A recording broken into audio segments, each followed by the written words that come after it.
I'll yield back. Thank you, Senator Mullen. Senator Warren, please. Thank you, Mr. Chairman. So, Director Haines, when you testified before the committee last year, we talked about how crypto is being used to help finance major threats against national security, like North Korea's nuclear weapons program, Iran's ability to evade sanctions, and ransomware attacks on American hospitals. It seems the problem is getting worse. According to the Wall Street Journal last month, crypto has become, quote, indispensable to Vladimir Putin's war machine, allowing Russia to get around sanctions and to throw billions of dollars into its war against Ukraine.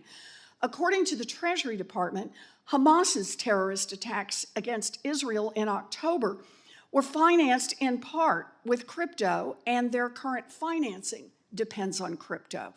According to the blockchain analytics firm Elliptic, Iran is deep into crypto. And so let's focus for just a minute on how Iran is using crypto. Director Haines, reports from our intelligence and national security agencies say that Iran uses crypto to evade U.S. sanctions. For example, in 4 years, Binance, just one of many crypto exchanges, processed $8 billion in transactions for Iran. Can you explain what threat that poses for our national security?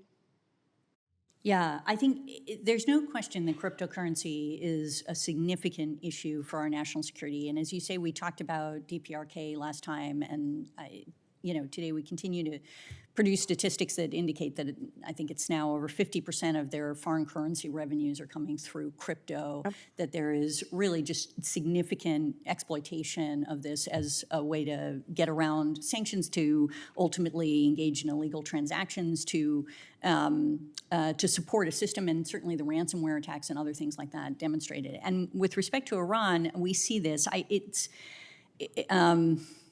So there's no question that Iran permits the use of cryptocurrencies, right, and smart contracts to pay for imported goods because it lacks access to the U.S. dollar, and that's a consequence of the sanctions regimes that are in place. What is also true, though, and I think is just to frame it, doesn't mean that this isn't a problem, but its use is relatively limited as compared to other transaction pieces. So it's not been as much of a major factor in our judgment as it might otherwise seem. So in other words, we've got in early August 2022, the country made its first official cryptocurrency payment for imports, which were worth $10 million out of a total of $102 billion for imports. So it's sort of a similar challenge in the context of Russia as well, where we see them using cryptocurrency, and I think it is almost certainly going to expand in different ways. But there are some kind of structural limitations on their capacity. So let's look into that. Let's look at the structural limitations here, because I think what you're telling me is Iran is definitely using crypto to move money around. Yes. And to do that to evade sanctions and to fund Hamas. And your assessment is consistent with the assessment of the Treasury Department on this. But that's not all that Iran is doing with crypto. Iran is also making money by processing crypto transactions for other people. So as you know, crypto relies on middlemen. In the crypto world, they're called miners or validators, and they process or verify transactions. The Iranian government officially entered the crypto industry in 2019 because it could make money doing it. So if I sent $1,000 in Bitcoin over to you, Lieutenant General Cruz, and you and I might be sitting here in Washington when we engage in this transaction, but Iran may be the one that is processing the transaction for us and pocketing the transaction fee that I pay. And neither one of us would ever even know that we were enriching Iran through this transaction. According to one estimate in 2021, Iran processed as much as 7% of the world's Bitcoin transactions, enough to earn them about $1 billion. So, Lieutenant General Cruz, the bigger the crypto market gets, the more opportunities Iran has to profit by processing other people's crypto transactions. Let me ask you, how important is it that we cut off this revenue source for Iran?